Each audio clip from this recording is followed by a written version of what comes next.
Ang buong baryo natin ay ituturing na bahaing lugar at bawat pamilya ay makakakuha ng daan-daang libong dolyar na kabayaran at ililipat sa bagong tahanan sa bayan. Pero dahil lang sa sinabi ng kapitan na ang lupa namin ay mas mataas ng 5 metro kaysa sa iba, tinanggal niya ako sa listahan. Hindi ako nakipagtalo o nanggulo. Sa halip ay bumalik ako sa aming bakuran at naglatag ng 40 sentimetro na kapal ng doble asero na C40 high-grade concrete. Dahil doon, pinagtawanan ako ng buong baryo at sinabing gumawa raw ako ng base ng tangke. Pero makalipas ang 3 araw, nilamon ng dambuhalang baha ang buong baryo. At lahat ng mga taong dati ay pinagtatawanan ako, ay ngayoy lubog na sa baha, na puno ng mga hayop na wala ng buhay. Nanginginig sila sa matinding ginaw. Ang kapitan at ang kanyang mga kasama, pilit na gustong umakyat sa isla ko para nakawin ang aking mga kagamitan, pero hindi nila alam na naglagay na ako ng matibay na hindi kinakalawang na proteksyon na bakal upang harangan silang mabuti sa labas. Gusto niyong sumampa? 3,000 dolyar ang bayad sa bawat sakay, at ang pag-inom ng malinis na tubig ay nagkakahalaga ng 200.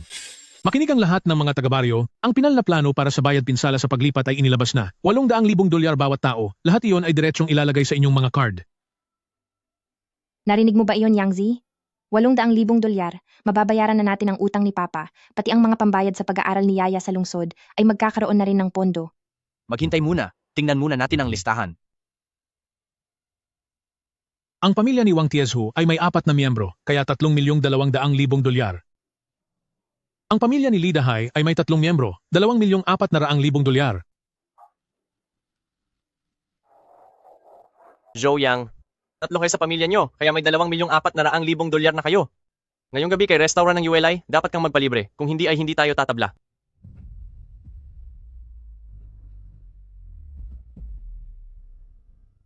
Kapitan, nasaan ang pamilya ni Zhou Yang?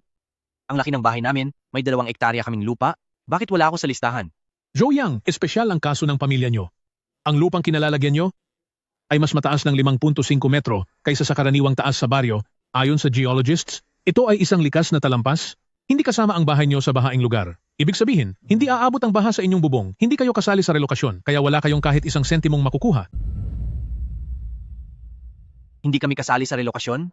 Tingnan nyo ang paligid natin, kapag bumaha na, mapapaligiran kami ng baha na may 3 metrong lalim, para na rin kaming iniwan na lang sa sementeryo na walang makatutulong? Putol ang daan at mawawala ng kuryente? Gusto nyo bang maging parang mga hayop na lang sa isla ang pamilya ko? Problema mo na yon, gumawa ka ng sarili mong paraan at huwag kang magrereklamo sa akin. Pare, wala nang sasaklap pa sa malas mo. Yuyaman ang buong baryo, samantalang ang pamilya nyo lang ang maiiwan. Kapag lumipat na kaming lahat, mapapasa iyo na ang buong baryong ito. Kapag sinumpong akong bumalik dito para mangisda, itira mo naman ako ng paradahan para sa sasakyan ko. Ha ha ha. Joe Yang, huwag kang magalit sa akin. Sino ba namang mag-aakala na ang lupa nyo ang siyang pinakamataas na bahagi sa baryo? Kung ibinigay mo lang sana ang lupang may prutasan sa likod ng bahay nyo sa mga kamag-anak ko para gawing proyekto, baka nakakuha pa kita ng pwesto sa listahan. Ngayon naman, antayin mo na lang doon na mawala ka, kasama ang mataas mong lupa. Sige. Zhang Fugui. Dahil sabi mo ay ligtas sa baha ang lupa namin at hindi kami kasali sa relokasyon, mula ngayon, kahit ano pang gawin ko sa lupang ito, wala ka na ring karapatan na pakialaman pa ako, di ba? Ha ha ha ha ha! Bahala ka sa buhay mo. Kahit pa magtayo ka dyan ng isang kuta, basta't huwag ka lang hihingi ng pera sa baryo, walang makikialam sa'yo. Halika kayo rito, lahat kayo ay may makukuha, lahat ay mayroon.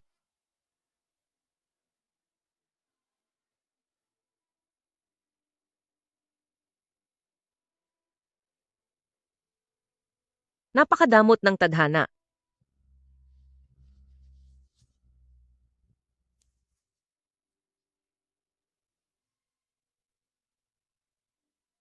Kuya Lee, ako ito si Zhou Yang. Hindi ko na itutuloy ang pag-upa sa lupa. Babayaran ko ang penalty para sa paglabag sa kontrata, pero kailangan mo munang ibalik sa akin ang natitirang upa. Oo, ibalik lahat. Kailangan ko na ito agad. Zhao Yang, dahil ba ito sa hindi mo nakuha ang bayad sa demolisyon at nabigla ka ng husto? Kung kukunin mo ang lahat ng pera ngayon, ano na ang gagamitin mo para mabuhay? Gusto kong maitayo na isang bagay. Zhang Fugui, Wang Hao, gusto ninyong makita na wala na ako sa gitna ng dagat? Kung gayon ay gagawin ko itong isang barko para sa kaligtasan na hinding-hindi ninyo maabot. Yang Z, nababaliw ka na ba talaga? Ito na lang ang natitirang pera para sa mga pangangailangan natin. Imbes na itabi mo ito para pambili ng bigas at pagkain, bakit mo binabayaran ang mga bulldozer na ito na pumasok dito? Paano na ang magiging buhay natin sa susunod? Nay, kahit itabi natin ang perang ito, pambili ng bigas, masisira, at lalamigin lang din ito kapag dumating ang baha. Basta't mailagay natin ang sementong ito, magiging ligtas na ang buhay natin. Pumasok na po kayo, ako na ang bahala sa lahat.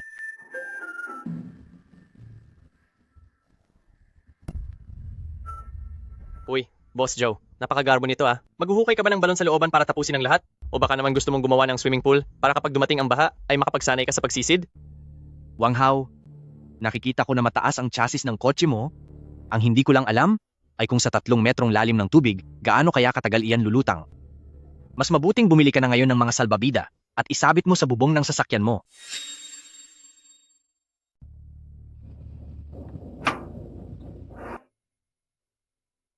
Boss Zhao, 20 taon na ako sa konstruksyon, pero ngayon lang ako nakakita ng ganitong paggawa ng bakuran. 1 metro ang lalim ng pundasyon, double-layered ang bakal, at kailangan pa ng C40 na high-grade na semento. Hindi naman naabot ng 200 square meters ang bakuran mo. Sa semento pa lang, gagastos ka na ng mahigit 300,000 dolyar. Sa laki ng pera na yan, hindi ba mas mabuting ipambayad na lang iyan ng down payment sa bayan? Manager Lee, ang gusto ko ay matinding tibay.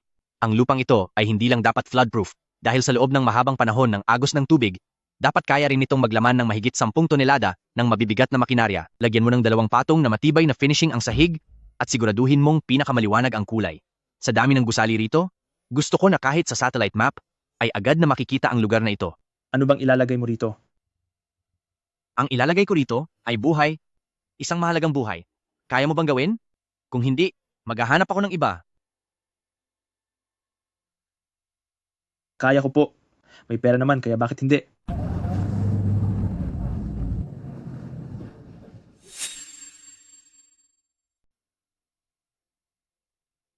Bantay libingan, tuyo na ba ang semento? Gusto mo bang pahiramin kita ng ventilador para mapabilis? Joe Yang, huwag ka na kasing magpumilit. Sabi ni punong barangay, puputulin na bukas ang kable ng kuryente na papunta sa nayon. Kahit gaano pa kapino ang pagkakaayos mo sa sementong iyan, mangangapa ka pa rin sa dilim mamayang gabi para humuli ng mga daga.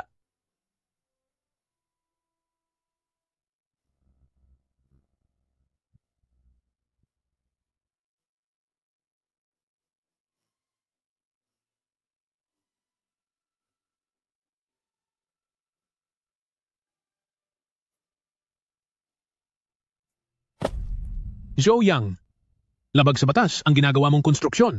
Para sa pagpapatayo ng bahay ang lupang ito, hindi para sa paggawa ng pribadong paliparan. Jiang Fugui, ikaw mismo ang nagsabi sa speaker na hindi kasama ang bahay ko sa demolisyon. Ang lupang ito ay pag-aari ko dahil hindi naman ito ide-demolize at gumagawa ako ng flood control project. Anong batas ang nagsabing bawal ito? Kung gusto mo talagang gibayin ito, kumuha ka muna ng permiso bago ka bumalik. Kung hindi, sino ang maglalakas loob na galawin ang semento ko? Sige, magmayabang ka. Kapag tumaas na ang tubig at maputol ang daan, titingnan ko, habang nakabantay ka sa semento mong walang pakinabang, ano ang kakainin mo? Darating ang oras na wala ka nang makain dyan. Magmamakaawa ka sa akin. Tingnan natin kung bibigyan man lang kita ng kahit isang butil ng kanin. Huwag niyo na pong abalahin ang sarili niyo dahil kapag tumaas ang tubig, hindi natin alam kung sino ang magmamakaawa sa huli.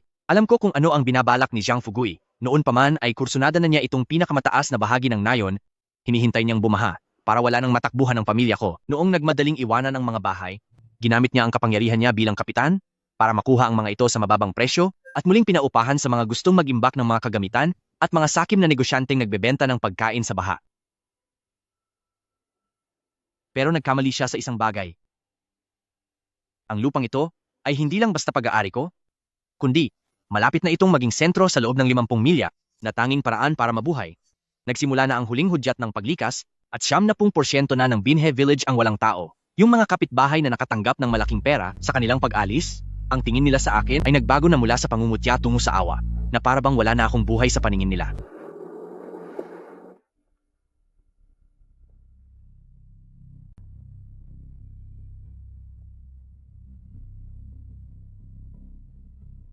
Zhou Yang, mayroon sana akong gustong pag-usapan. Yang Zi, tungkol sa mga nangyari noon. Sumusunod lang si Tito sa patakaran. Huwag ka nang magtanim ng sama ng loob. Tingnan mo ang bakuran nyo. Dati ay nakasabit doon yung Binhe Village Material Temporary Transit Point na karatula, yung permit para sa negosyo. Kahit pangalan mo ang nakalagay. Hay, pero pag mamayari iyon ng ating buong baryo. Di ba? Kaya ano ngayon? Kaya pag alis mo, iwan mo ang mga katibayan ng permit na yon? Pumunta ka sa opisina ng baryo. Mahan mo itong kasunduan. Naiintindihan ko na. Hindi lang lupa ko ang gusto niya, kundi gusto rin niyang gamitin ang legal na lisensya ng negosyo ko para gawin itong isang ilegal at madugong pagkakakitaan bilang isang private pier. Sa panahon ng baha, nagbabago ang presyo ng bilihin kada araw at sa mabilisang negosyong gagawin niya, kikita siya ng halagang katumbas ng ilang dosenang kabayaran sa demolisyon.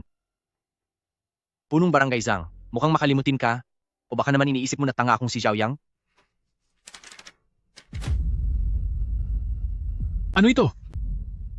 Ito ang katibayan ng kanselasyon ng aking kwalifikasyon. Isang oras lang ang nakalilipas, formal ko nang kinansela. Ang nakapangalan sa akin na business license para sa mga kagamitan sa probinsya at ang pansamantalang permiso para sa pag-imbak ng mga kemikal. Sa madaling salita, ang address na ito ay wala ng lisensyang mag-operate ng transportasyon ng mga supply. Ayon sa batas, isa na lamang itong bakanting lupa. Anong sabi mo? Kinansela na? Nabubuwang ka na? Iyon lang ang tanging nagpapahalaga sa lupang ito. Kung wala ang dokumentong iyon, tambak na lupa na lang ito, hindi na legal na makakapag-imbak ng kahit anong gamit dito. Alam ko, pero iyon ang gusto ko. Dokumento ko iyon, kaya nasa sa akin kung kukuha ako o kung kakanselahin ko ito. Mas mabuti pang masayang na lang ito kaysa hayaang pakinabangan ng ibang tao para manggancho. Pagganti na sa negosyo ang ginagawa mo. Sinira mo ang kabuhayan ng buong nayon. Kapag wala ang sertipikong ito, ang mga supply ng tulong mula sa bayan ay hindi mailalagay sa ating listahan. Ang mga helicopter at mga barko ay hindi magkakaroon ng legal na koneksyon. Gusto mo ba na pahirapan ang lahat ng taong naiwan pa rito sa nayon? Baka ikaw lang ang nahihirapan sa ating dalawa. Zhang Fuguy, iyong palihim na kontratang pinirmahan mo sa mga negosyante ng bigas at langis sa bayan, siguradong malaki na ang nakuha mong deposito, di ba? Ngayong wala na ang legal na kredensyal ko. Hindi lang mawawala ang kikitain mo, maging ang mga babayaring multa ay uubos sa pera mo. Titingnan ko kung paano mo ibibigay ang mga gamit kapalit ng 800,000 dolyar na kompensasyong iyon.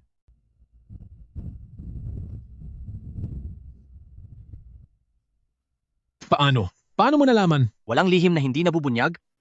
Maliban na lang kung hindi mo ginawa. Matapos ang lahat ng iyong mga kasalanan, sa tingin mo ba ay hindi nakatingin ang langit? At base sa regulasyon, matapos kansilahin ng parehong address, hindi na ito pwedeng bigyan ulit ng kaparehong lisensya sa loob ng 6 na buwan? Kaya sumuko ka na? Zhou Yang, napakawalang utang na loob mo. Maghanda ka dahil tatapusin kita.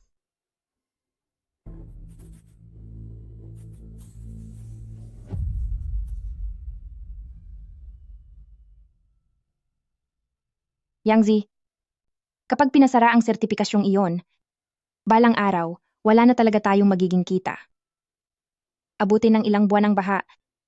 Kahit pa may sementadong lupa tayo, anong gagawin natin kung wala tayong pambili ng pagkain? Wenjing, ang pinasara ko ay ang sertipikasyon para sa transportasyon sa lupa, pero noong isang araw, nag-apply ako para sa isang libreng pagpaparehistro para sa pansamantalang emergency landing point ng mga pribadong helicopter. Walang bayad ang pagpaparehistrong ito, pero sa ngayon, ito lang sa loob ng 50 milya.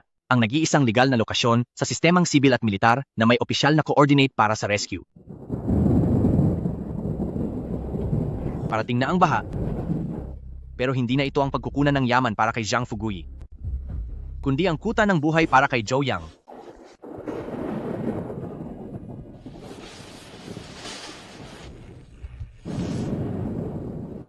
Yang Zi, pumasok na tayo. Kinakabahan ako sa tunog ng tubig at parang yumayanig ang bahay. Huwag kang matakot, Wenjing. 1 metro ang lalim ng pundasyon ng bahay natin, puno iyan ng double-layered rebar, at ang pinakamataas na kalidad ng konkreto. Kahit paanurin ang lahat ng bahay sa baryong ito, mananatiling matatagang sa atin. Pero wala tayong kuryente o signal. Ano bang pagkakaiba nito sa pagkakalibing ng buhay?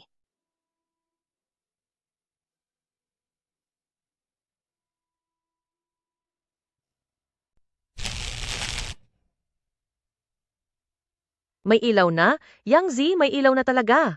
Buong baryo ay walang kuryente. Tayo lang ang may ilaw. Pakiramdam ko tuloy ay bagong taon. Nakikita kong pumapasok ang baha sa baryo, at ang bilis ng pagtaas ng tubig. Ang palaisdaan ng pamilya Lidahay ay agad na naging maputik na labak.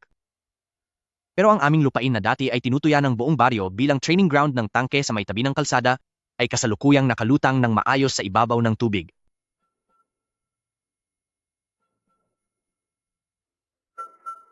Punong Barangay, tingnan mo. Ano yon? Nananalamin ba ako? Totoo yon? Bahay yan ni na Zhou Yang. Bakit may kuryente pa rin sila? Nailawan pa ang bahay nila kahit nasa loob ng delikadong lugar na iyon. Tio Jiang, hindi ba sabi mo pinaputol mo na ang lahat ng linya sa mga electrician? Saan siya kumuha ng kuryente? Hindi ito lohikal. Dahil iyon sa solar panel. Ang lalaking iyon, sa bubong niya, ay naglagay ng isang hanay ng pinakamalakas na solar panels at gumawa pa ng sariling power station. Matagal na siyang naghanda para sa ganitong pangyayari.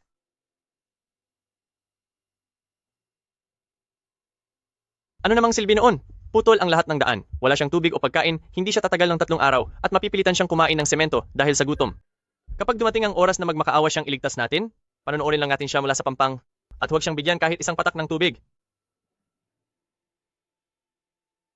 Yang Zi, uminom ka muna ng mainit na tubig. Paano mo naisip iyon? Kung wala ang kuryenteng ito, para na tayong naging bulag ngayon. Ito ang tinatawag na paghahanda bago ang bagyo. Yang Zi, sinubukan ko kanina. Ang satellite communication module, gumagana ito. Makakapag-internet na tayo. Mabuti, hanggat may signal, hindi tayo isang isolated na isla, kundi isang outpost headquarters.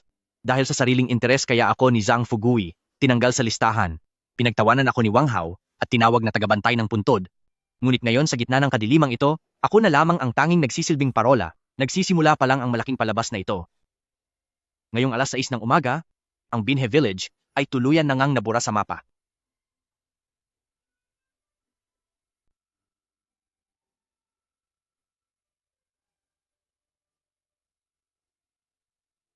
Tumatawag kay punong himpilan ng emerhensya. Ako si Anju Emergency Rescue Landing Site, mataas ang lokasyon ko at ligtas na industrial grade reinforced flooring ito. Pasok sa tamang bigat ang kapasidad, kayang tumanggap ng katamtaman at mabibigat na helicopter na lalapag kahit anong oras. Ikaw si Joe Yang, isang private registered location. Hindi ba nagulat ang komite ng baryo? Nalubog niya sa baha ang buong lugar na ito at walang maayos na lapagan. Ang tinutukoy ng komite ng baryo ay ang kanilang hamak at palpak na proyekto, pero mataas na lugar ang kinaroroonan ko. May kapal na 40 sentimetrong lapag at double layer steel bars, kaya talagang ligtas dito. Copy. Rescue 1. Maganda na para lumapag. Pagsiguro na walang kahit anong kalat sa lapagan.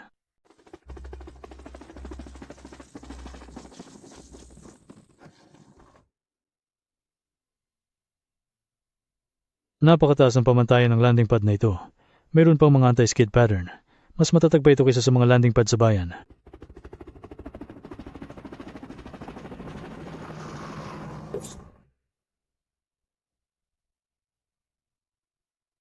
Joe Yang, malaki ang naitulong mo. Ang buong Binhe Village ay tuluyan nang nawala. Pati na ang bakuran ng opisina ng barangay na sinasabing napakatibay ay gumuho na rin dahil sa agos. Wala na tuloy mapaglagyan ng mga stretcher. Bukod sa pwede ritong lumapag, hindi ko akalaing may tuloy-tuloy pang supply ng kuryente. Isang independent solar power system na may 2 set ng mga lithium iron phosphate batteries at may sapat na backup power. Napakabuti. Maayos ang tanawin dito at matatag ang istruktura. Gagamitin namin ang lugar na ito bilang pansamantalang medical at distribution center para sa mga gamit. Ayos lang ba? Walang problema, pero mayroon lang akong isang paalala. Nakansela ko na ang aking lisensya para sa pangnegosyo, kaya naman ang lugar na ito ay hindi pwedeng gamitin para sa kahit anong uri ng komersyo tungkol sa bayad. Isa itong puro at voluntaryong emergency relief center, hindi ako tatanggap ng kahit isang kusing na pambayad sa upa. Naiintindihan ko. Sa panahong ito, sino pa ba ang may pakailam sa lisensya? Ang mahalaga ay makasagip ng buhay. Xiaozu, sa kabutihang loob mo, pagbalik ko ay talagang ire-report ko ito sa pamunuan. Sige,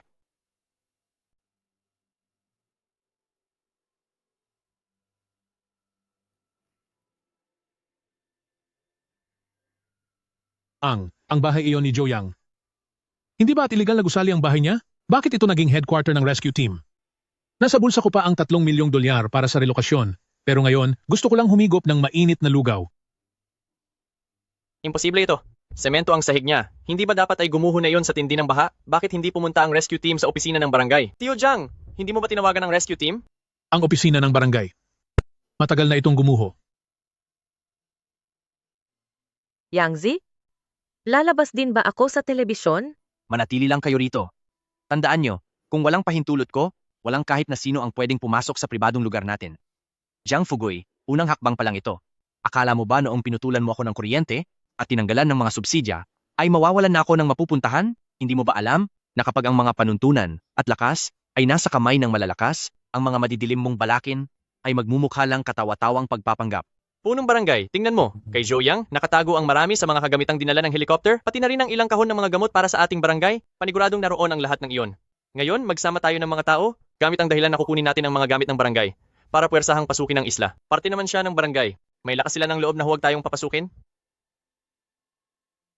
Tama, ang lupa ay pag-aari ng nayon, ang mga tao rito ay sa nayon din. Wala siyang karapatang makialam. Gusto ni Joe Yang na magsarili ng kaharian.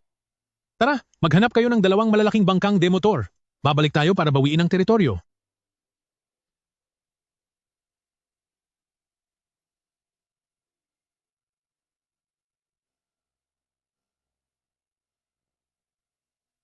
Yang Zi, ang kapitan ng nayon iyon, marami silang kasamang mga tao. Ano naman ngayon kung marami silang dala? Sa laki ng baha, mas mabilis lang silang lulubog dahil sa dami nila. Wenjing, pumunta ka roon. Ipunta mo iyan sa itinalagang lugar. Iligal na pagpasok, harapin ang parusa, ilagay nyo ang karatulang babalarian. Zoyang, ako ang kapitan ng baryo na si Zhang Fugui.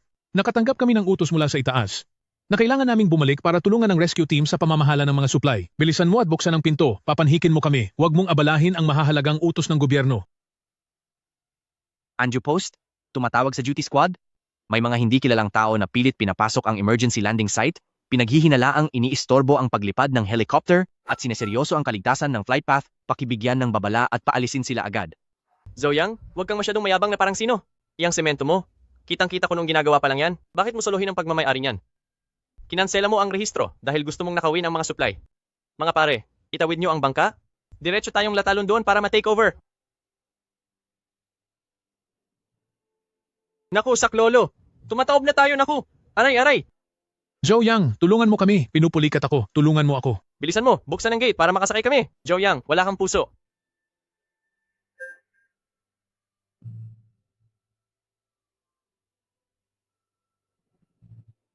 Ano to? Zhou Yang, napakasama ng loob mo. Naglagay ka ng mga wire sa paligid ng bahay? Punong Barangay Zhang. Tinatawag itong Airspace Physical Protection Barrier.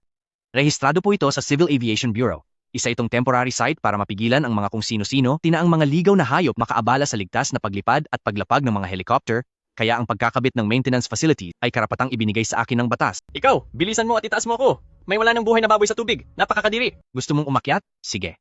Dahil kinansela ko na dito ang permit para sa collective goods transport, lahat ng gagamitin nyo rito ay babayaran nyo base sa gastos ng isang private rescue operation, $50 para sa isang bote ng tubig, $500 naman para sa paggamit ng heater. O gusto mong manatili na lang sa tubig? $50 para sa isang bote ng tubig? Pag nanakaw na iyan, ipapabarya kita sa mga pulis. Kung ganoon ay bumalik ka na lang sa bayan at uminom ng libreng putik doon. Oo nga pala, ang susunod na helicopter ay darating sa loob ng 5 minuto. Sa lakas ng hangin, direkta kayong tatangayin sa ilalim ng malakas na agos. Good luck sa inyo. Pirmahan ko na? Pirmahan ko na? Bilis, hilahin nyo na ako pataas.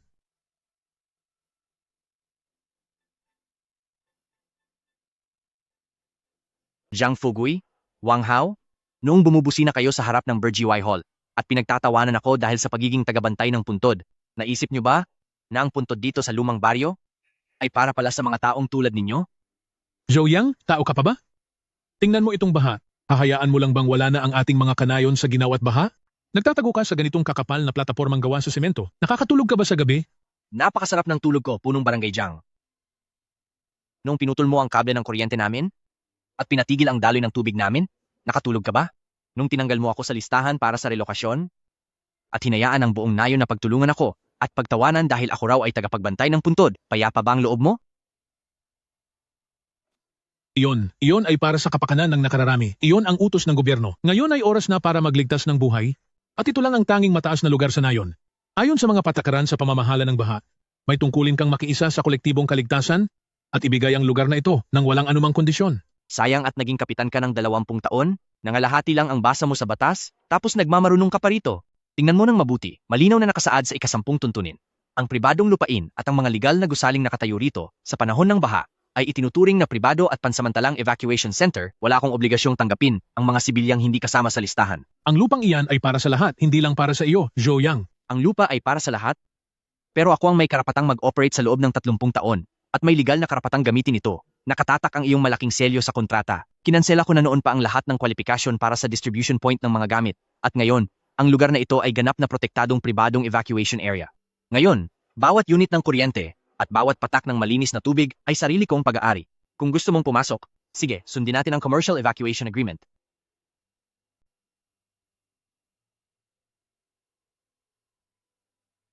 Joe Yang, nababaliw ka na! Ang bayad sa pagpunta sa isla ay $3,000 bawat oras at may bayad pang $1,000 para sa security fee. Pananamantala na iyang ginagawa mo. Mahal na ba ang $3,000 para sa kaligtasan mo? Noong kinuha mo ang kotseng iyon na nagkakahalaga ng mahigit $300,000 at 3 beses kang bumisina para pagtawanan ako, parang ang galing-galing mo noon. Bakit? Ngayon, ang kaligtasan mo ay mas mura pa kaysa sa isang gulong ng sasakyan. Zhou Yang, galing tayo sa iisang pamilya. Hindi mo naman pwedeng gawin sa akin ito. Huwag mong idamay ang pamilya sa usapang ito. Nakipagkasundo ka sa mga negosyante sa bayan para lang gamitin ako at magkamal ng maraming pera. Naisip mo ba ang mga ninuno mo? Pirmahan mo yan o bumalik ka sa tubig at lumutang doon.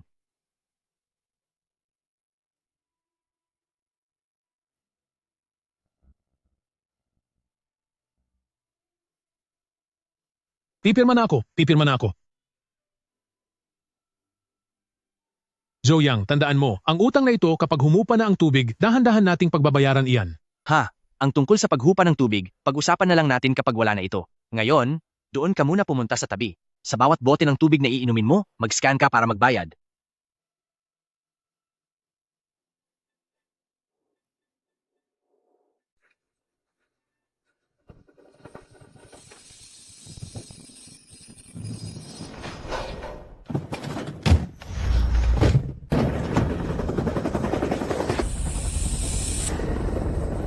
Sino po sa inyo si Ka Zhou Yang? Ako po si Zhao Yang, rehistrado po itong Anju Emergency Landing Site. Welcome po ang command center dito. Ako ang mula sa County Emergency Command, si pangalawang komandanteng Liu Ka Zhao Yang. Napakalaki ng naitulong mo. Sa aming satellite real-time cloud map, nakakita kami rito sa lugar na ito ng isang kakaibang matatag na plataporma. Nang lumapag kami kanina, halos wala kaming naramdam pagyanig. Hinukay po ang pundasyon nito ng malalim na 1 metro at 20 sentimetro. Pinalamanan ito ng mga patong ng graba, istruktura ng double-layer steel bars na may kapal na 40 sentimetro. Dinagdagan ko rin ito ng 2 patong ng emery, pati na rin ng wear-resistant layer at anti-slip paint, kaya ang limitasyon ng bigat na kaya nito ay higit sa 30 tonelada. Commander, pasok na pasok po sa standard ang kabuuan ng tibay nito. Higit pa nga ito sa standard ng ospital sa sentro ng probinsya. Sa landing area, mayroon din itong sariling 10 kilowatt off-grid power system at sakop din ito ng 360 degree na infrared monitoring. Boss, pakinggan niyo po ako. Ang lupang ito ay pagmamayari ng aming baryo. Si Zhou Yang ay nagbago ng gamit ng lupa nang walang pahintulot. Isa itong malinaw na iligal na konstruksyon. Kailangan niyo itong kunin para sa pamamahala ng publiko. Huwag nating hayaan ang mga taong sakim, gaya niya nakakuha ng ganitong oportunidad. Sino ka? Ako ang kapitan dito. Pangalan ko ay Zhang Fugui. Hawak ko ang selyo ng aming baryo. Kapitan, punong barangay Zhang. Hindi kita hinahanap, pero kusa ka namang lumitaw. Kanina lang sa resettlement center ng bayan, nabalitaan ko na dahil sa matindi mong kapabayaan sa trabaho, ay hindi mo naiulat ang eksaktong taas ng lupang ito na naging sanhi upang muntik ng malampasan ng command center ang nag-iisang transfer outpost na ito. At isa pa, ang pagkakaantala ng aplikasyon ni kasamang Zhou Yang para sa transfer qualification, hindi ba dahil din ito sa iyong kawalang aksyon? Iyon ay dahil lumabag po siya sa mga tuntunin. Ang batas ang magsasabi kung may paglabag o wala at hindi base sa sasabihin ng bibig mo, kasamang Zhao Yang. Dahil sa nararanasang masamang panahon at ang pagkaparalisado ng mga expressway sa loob ng 30 kilometro, dito lamang sa inyo ang tanging pwedeng gamiting pasilidad para sa mga mabibigat na relief goods. Nagdesisyon ang command center na formal at pansamantalang gamitin ang lugar na ito bilang isang emergency rescue outpost command station. Lahat ng nagamit na tubig at kuryente ay babayaran namin ng buo pagkatapos nito. Maaari kong tanggapin ang paggamit niyo sa lugar? Pero mayroon akong 3 mahahalagang kondisyon. Sabihin mo, basta makatuwiran ibibigay namin ang lahat ng iyan. Una, nakansela ko na ang lahat ng mga permiso sa negosyo ko noon, kaya hindi ako makikialam sa anumang pamamahagi ng mga gamit para sa sakuna pati na sa mga listahan ng gastos. Lahat ng mga kagamitan dapat aprobahan at pirmahan ng inyong tauhan mula sa opisina, lugar at seguridad lamang ang ibibigay ko. Pangalawa, pribadong tahanan namin ito ng pamilya ko, kaya ang mga taong ilegal na pumunta sa isla ay dapat manatili lamang sa itinakdang lugar para sa kanila at hindi sila pwedeng pumasok sa loob ng bahay namin at sa opisina. Pangatlo, kailangan ko ng isang opisyal na dokumento na may selyo at sulat ng pahintulot. Hindi ko kailangan ng pera, pero kailangan ko ng legal na basehan para hindi ako mapag-initan ng ibang tao kapag humupa na ang baha at hindi ako pagbintangan na kumita sa ilegal na paraan. Zhou Yang, napakabata mo pa. Tunay ngang napakaingat niyo sa pagdedesisyon. Sige, ibibigay ko na ang autorisasyon ngayon din. Simula sa oras na ito, ang lugar na ito ay kikilalanin na bilang opisyal na Binhe Emergency Rescue, pang-103 point. Maglalagay kami rito ng satellite communication relay station at pansamantalang klinika para sa mga nangangailangan.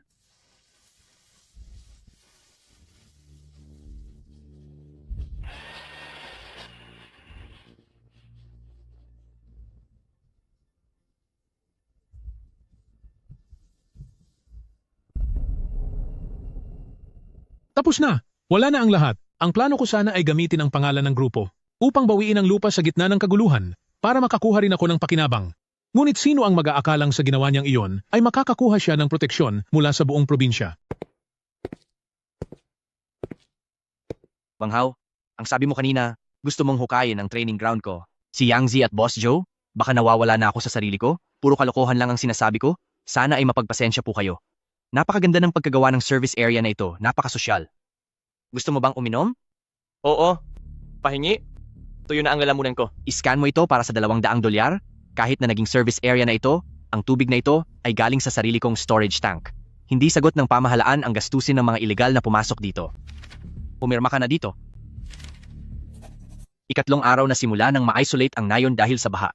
Kahit nagsisimula nang bumaba ang tubig, ang buong nayon ng binhe ay parang dagat pa rin ng putik. Dati, ang mga kapitbahay na umalis matapos tumanggap ng $800,000 na kabayaran ay nahaharap na ngayon sa isang nakakahiyang sitwasyon. Dahil sa kagustuhang makakuha ng mas malaking halaga sa ebalwasyon, iwan nila ang mga lumang bigas, mga halamang gamot, at mga mamahaling binhi sa ikalawang palapag ng lumang bahay. At ngayon, ang mga ari-ariang iyon na hindi nila madala ang pinakamahalaga sa kanila. Sa ngayon, mabilis ang pagtaas ng presyo ng mga bilihin sa bayan kahit na hawak pa nila ang perang pambayad sa kanila, pero nakikita nilang bumababa ang halaga ng pera nila at sobrang sakit nito para sa kanila. Nabalitaan nyo na ba? Sa Zuyang, hindi lang may kuryente, mayroon pang mga helikopter na araw-araw na nagdadala ng mga masasarap na pagkain doon. Pwede kaya tayong mag-ambag para umarkila ng mga bangka pabalik? Tama ka, sa Zuyang ay mayroong malawak na lupain, matatag at tuyo, na tamang-tama para gamitin sa pagbibilad.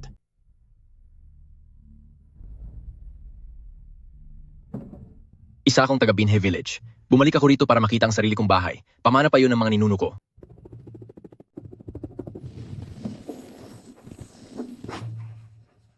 Lidahay, hindi mo ba narinig ang opisyal na anunsyo? Nasa ilalim tayo ngayon ng pulang alerto, ipinagbabawal ang pagdaong ng anumang sasakyang pandagat maliban sa rescue boats, at ang lalabag ay ituturing na nanggugulo sa gawaing pagsagip. Yangzi. Ikaw nga talaga si Yangzi. Ang husay ng alaala mo. Nagbibiro lang naman ako noon. Magkababayan naman tayo sa iisang baryo. At hindi mapuputol ang ating ugnayan. Hayaan mo na akong dumaong ng kahit sandali. 3,000 libra ng aking mga pananim ay nakalubog na sa baha. Kung walang tuyong lugar dito, masisira lang ang lahat ng mga iyon. Lidahay, natatandaan ko pa noong araw na nakuha mo ang bago mong sasakyan na kung kailanman ay magkaroon ka ng awa na bumalik para mangisda, ay dapat kitang ireserba ng parking space. Naaalala mo pa ba? Boss Joe, patawad po dahil hindi namin kayo nirespeto noon. Sana ay mapatawad niyo na kami. Ang imbakan namin ng butil ay nasa likuran lang. Kailangan lang idiskarga ang mga gamit dito at ilipat sila pagkatapos. Magbabayad po kami. Magbabayad?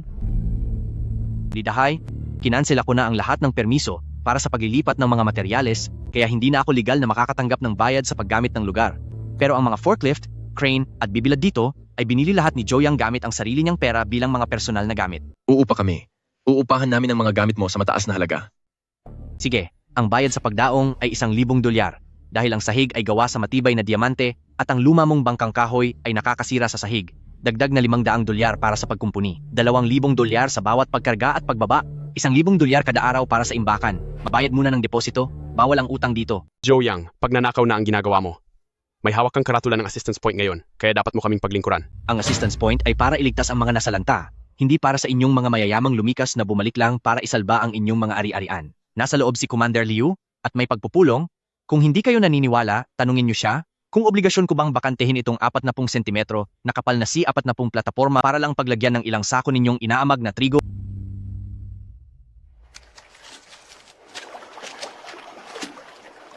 Yangzi, kukuha lang ako ng isang pwesto. Ito ang $3,000 na sobra. Pambili mo na ng alak. Hindi na kailangan ng alak. Hindi ako tumatanggap ng lagay. Ito ang resibo mo. Susunod. Pumwesto ka sa pang-4. Hinaan niyo ang ingay. Huwag ninyong gambalain ang mga sugatan sa stretcher. Kapag nagasgasan ang pintura ng sahig, kulang pa ang $800,000 na kompensasyon nyo para pambayad.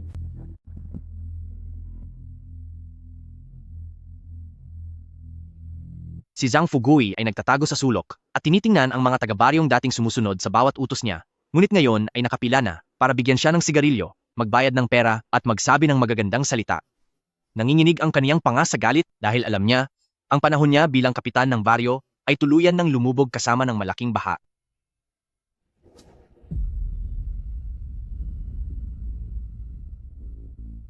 Mr. Zhou Yang, ako ang pangalawang pangulo ng Tianyue Group, si Chen Wanli.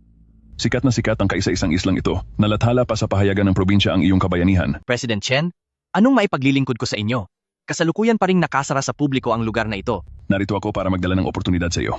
Nagustuhan namin ang kagandahan ng kapaligiran ng Riverside Flood Zone pagkatapos bumaba ng tubig baha. Nagpaplano ang Tianyu Group na mag-invest ng $2 bilyong upang dito sa lugar na ito ay itayo ang pinakamalaking disaster memorial site na theme park sa buong bansa. Itong mataas na lupa mo, dahil ito ang may pinakamataas na elevation, pinakamatatag ang pundasyon, ay ang pinakamagandang lokasyon para sa pangunahing hotel ng parke. At ano naman ngayon? Kaya naman handa kaming bilhin ang karapatan sa pagpapatakbo ng lupang ito. $5 milyong. Alam ko na noong ipinagawa mo itong sementadong lupang ito ay gumastos ka lang ng mahigit $300,000. Kapag pinirmahan mo ang kasunduang ito, papasok na ang $5 milyong na cash ngayong hapon at ang buong pamilya mo ay makakalipat na agad sa probinsya upang mamuhay bilang mga tunay na mayayaman. President Chen, mukhang nagkakamali po kayo. Ang lupa ay pagmamay-ari ng komunidad, kaya dapat ay sanayon ibigay ang $5 milyong. Ako ang pipirma para sa lahat. Ginoong Zhang, natapos na namin ang mga legal na proseso. Hawak ni Mr. Zhao ang kontrata para sa sariling pamamahala sa loob ng 30 taon. Bukod pa doon, noong panahon ng baha, ay kinansela niya ang orihinal na permiso ng Collective Transit Point, kaya ang lugar na ito ay isa ng ganap na protektado at individual na ari-arian, kaya sa kanya lang tayo dapat makipag-usap. Huwag niyo siyang kausapin, hindi ko hahayaang mangyari iyon. Zhou Yang, $5 milyong iyan. Sa pamamagitan ng perang ito, mababayaran na ang lahat ng mga utang ng baryo. Gusto mo bang maging kriminal sa paningin ng buong baryo? Ibinibigay namin ang $5 milyong dahil rinederespeto ka namin. Pero kapag idineklara iyan na ilegal na istruktura at ipinagiba, ay wala kang makukuha kahit isang 5. Paano kung ayaw kong ibenta? Mr. Zhao Iho, huwag kang masyadong matakaw. Ang autoridad sa flood control area ay nasa probinsya. Kailangan ko lang kausapin ang mga nakakataas. Sa ngalan ng pag-aayos ng mga pasilidad laban sa baha, ay babawiin ko ang lupang ito mula sa iyo. Isang pirasong papel lang ang kailangan ko. Pagdating ng oras na iyon, hindi ka lang mawawalan ng pera. Pati ang sementadong lupang ito ay mawawala sa iyo. Talaga ba? President Chen, tila hindi sapat ang pananaliksik na ginawa mo bago ka pumunta rito. Isang linggo bago mangyari ang baha, habang inirehistro ko ang lugar na ito bilang landing point, ay sabay rin akong nag-apply at naaprubahan para sa Water and Soil Conservation ng Binhe Wetland at sa pilot project para sa Biodiversity Restoration. Ito ay ang Environmental Red Line sa antas ng probinsya, ang pinakasentrong protektadong lugar. President Chen, Environmental Red Line na ito, ayon sa administrative measures para sa Ecological Protection Red Line sa loob ng Red Line Zone, mahigpit na ipinagbabawal ang pagtatayo ng anumang malalaking pasyalan, kainan at komersyal na tutuluyan. Ibig sabihin nito, ang ating hotel project, kahit pa mabili natin ang lupang ito, ay hindi man lang makakahukay kahit isang maliit na butas. Zhou Yang, sinasadya mo akong paglaruan. Mas pipiliin mo pang hayaang bakante ang lupang ito kaysa ibenta sa amin para sa aming proyekto. Hindi ito basta bakante, dahil para ito sa kinabukasan ng susunod na henerasyon upang may mapuntahan silang ligtas na lugar. President Chen, gusto mong magtayo ng hotel sa lugar ng trahedya ng iba at maningil ng bayad sa tutuloy doon? Hindi ko dudumihan ang mga kamay ko sa ganyang klase ng pera. Ang lugar na ito ay para sa pagliligtas ng buhay, habang ang hotel mo naman ay para lang sa panggigipit. Dahil ang lugar na ito ay isang protektadong zone, kung gayon, ang plano ninyong pagbili sa Tianyu Group ay maaari nyo nang itapon sa tubig at ipakain sa mga isda. Ikaw, inaakala mo bang ang kapirasong dokumentong iyan ang makakapigil sa akin? Gagawa lang ako ng paraan. Sige, subukan mo. Nasa likod bahay lang si Commander Liu, hindi pa siya umaalis. Gusto mo bang tawagin ko siya rito? Para pakinggan kung paano mo gagawa ng paraan ng mga batas dito? $5 milyong, nawala na lang ng ganoon? Zhou Yang, baliw ka, ikaw ang sumira sa buong nayon. Zhang Fugui, ang $5 milyong na iyon ay hindi kailanman naging para sa nayon, lalong hindi iyon para sa iyo. Dapat mong isipin kung anong gagawin mo kapag tuluyan ng bumaba ang tubig, tungkol sa mga pondo ng mga migrante na ninakaw mo mula sa account, at kung paano mo ito babayaran. Siguradong paparating na ang mga mag-audit.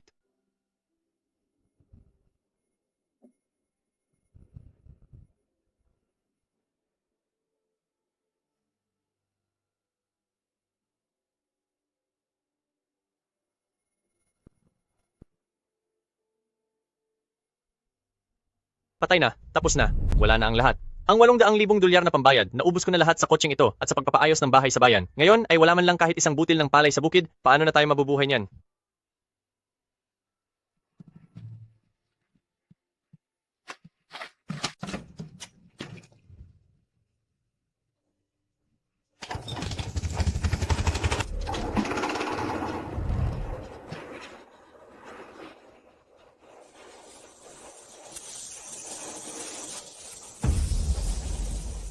Yang Z, tulungan niyo po ako. Binaha ang balon sa likod ng bahay namin. Puro maruming tubig ang lumalabas. Walang mainom na malinis na tubig ang buong pamilya at nagtatai na ang mga bata. Nakikiusap ako, bigyan niyo naman kami kahit konting tubig. Tito Dahay, wag mong sabihing wala akong puso, pero ngayon ang tubig sa buong barangay ay kontaminado na. Ang water purification system ko rito, sa bawat oras ng paggamit ng kuryente at filter, ay nagkakahalaga ng pera. May kasunduan tayo, magbabayad kayo. Ayon sa presyo ng gastos ko, sa mga hindi pa nakapirma, gagamitin ang presyo sa merkado, $20 ang bawat galon ng tubig, at kailangang magbayad agad. Dati ay walang baha, ngunit ngayon hindi na makapasok ang lahat ng truck ng tubig sa bayan. Kaya kung gusto mo, sumalok ka ng tubig sa putikan sa dulo ng nayon, walang pipigil sa iyo. Zhao Yang, itong mga makina mo, pwede po bang hiramin muna namin? Ang mga pananim sa nayon na hindi pa tuluyang nabubulok, kung mapapatuyo agad ang mga ito, ay maaari pang ipagpalit sa kaunting pagkain. Total naman ay magkakakilala tayo rito. Kiram? Wang Hao, nung binubusinahan mo ako para pagtawanan, bakit hindi mo naisip na kakailanganin mo rin palang hiramin ang mga makina ko balang araw? $800 ang upa sa bawat isa araw-araw, at hindi pa kasama ang krudo. 800? Masyado mo kaming dinidrehadro? Ang lugar na ito ay rehistradong opisyal na tulungan. Dapat ay nagbibigay kayo ng libreng serbisyo. Nang umalis si Commander Liu, naging malinaw ang kaniyang utos. Na ang sentrong ito ay para lamang sa mga emerhensya. Tungkol naman sa muling pagtatayo pagkatapos ng sakuna, ito ay itinuturing na usaping negosyo na. Dahil kinansela ko na ang aking lisensya para sa transportasyon ng mga supply. Sa ngayon, ay nagtatrabaho ako sa ilalim ng pangalan ng Angeline Agricultural Machinery Repair Station bilang isang independiyenteng negosyo. Wang Hao, maaari kang pumunta sa bayan at tingnan kung mayroon pang mas mura kaysa sa alok ko. Ay, nakalimutan ko pala. Hindi pa tapos ang kalsada, kaya hindi makakapasok dito ang mga makinarya mula sa bayan.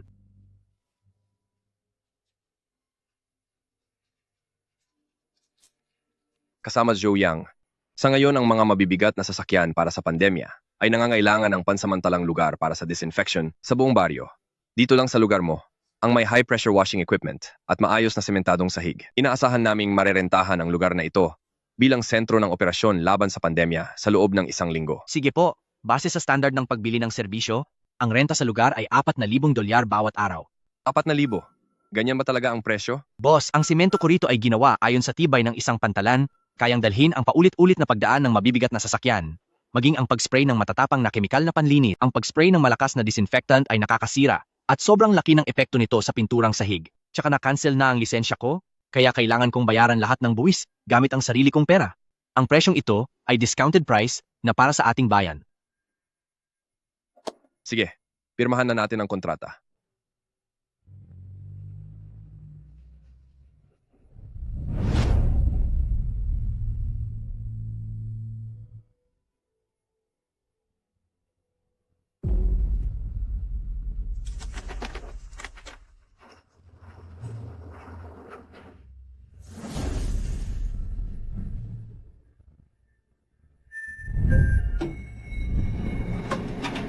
Zhou Yang, lumabas na ang listahan. May special permit mula sa bayan. Dahil sa napakalaki mong tulong noong baha, ay nagbigay pa sila ng dagdag na pwesto para sa ating pamilya. Napayagan pa nga tayong pumili ng pinakamagandang pwesto sa Commercial Street. Yang Z, pwede na tayong lumipat sa bayan sa malaking bahay at magbukas ng sariling shop. Hindi ako aalis. Hindi aalis? Bakit? Lahat sila ay magsisilipat na. Mapapabayaan na ang lumang nayon na ito. At pati ang mga kuryente ay puputulin na rin. Ano pang gagawin mo rito? Babantayan mo ba itong semento at magpapakawalang hiya? Hindi ito basta lupain lang. Dito ang magiging sentro sa hinaharap. Hindi magtatagal, hindi na ito tatawaging flood storage zone, kundi Binhe National Wetland Park. At ang pwestong ito ay ang parke, ang nag-iisa at legal na sentro ng serbisyo. Tinanggihan ko ang alok na relokasyon. Gagamitin ko ang lupang ito bilang sentro para itatag ang kauna-unahang pribadong research and learning base sa buong bansa. Zhang Fugui, kailangang sumama ka sa amin. Zhang Fugui? Bakit? Anong batas ang nilabag ko? Ako ang kapitan ng baryo. Tungkol sa iligal mong paggamit ng pondo para sa mga lumikas, ang pagtanggap mo ng suhol sa proyektong kontrabaha, at ang mga ebidensyang nagresulta sa pagguho ng dam ay nasa kamay na namin. Zhou Yang, ikaw na. Pinagplanuhan mo ito mula pa noong simula?